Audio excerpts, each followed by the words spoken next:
Within the warm-up, not only are we warming up, but we're training specific skills and concepts that are gonna build into what we do in class.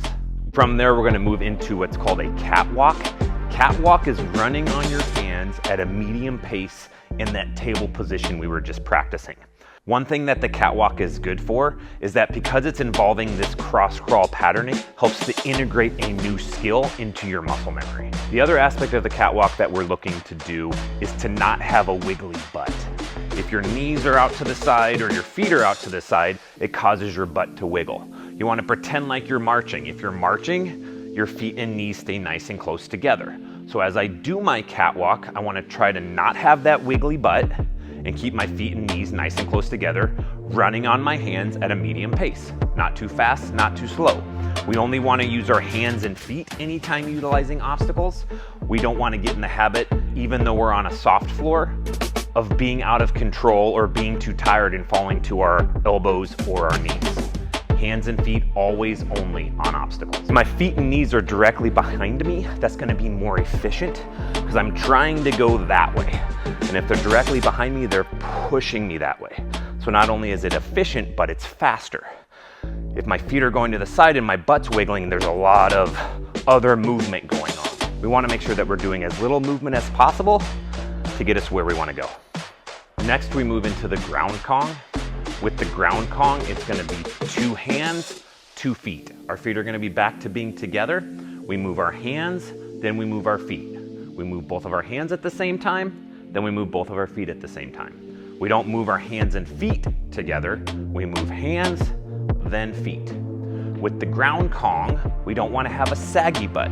A saggy butt's a low butt, which is a slow butt. It also causes me to rock back and forth. So with the ground Kong, I wanna have a high butt. Again, it's feet together, and I go hands, feet, hands, feet, hands, feet. Keeping my butt nice and high. It's a controlled face plant. It's kind of like running. When you run, it's a controlled fall. I start to fall, and then I put my feet out. Same thing here, I'm controlling my fall. So instead of going into a face plant, I put my hands out.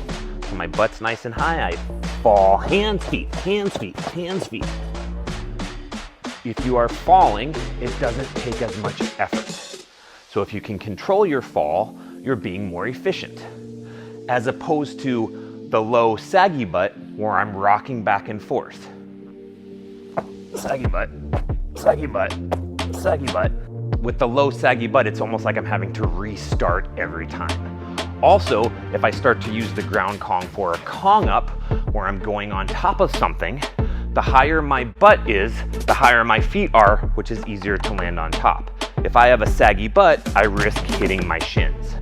Now we're gonna combine everything. We're gonna take each individual movement that we've done, piece them together, and get used to maintaining our momentum. So we're gonna start with the tuck jump, get a nice good landing, and scoop into 2 ground Kongs. Looking to keep my feet together the whole time, tuck my knees, get a good quiet landing on my feet, scooping to that table position, but now instead of going to the table, we're gonna go into 2 ground Kongs and maintain that momentum. We stop, we stand up, and we do it all again. If I take a big landing and stick it, I'm taking that whole impact into my body. As I start to move with my landing, I'm dispersing it over the area that I'm moving along. So this tuck jump, scoop to 2 ground Kongs is getting us used to dispersing that force from coming into our body, as well as maintaining our momentum to move quickly out of something.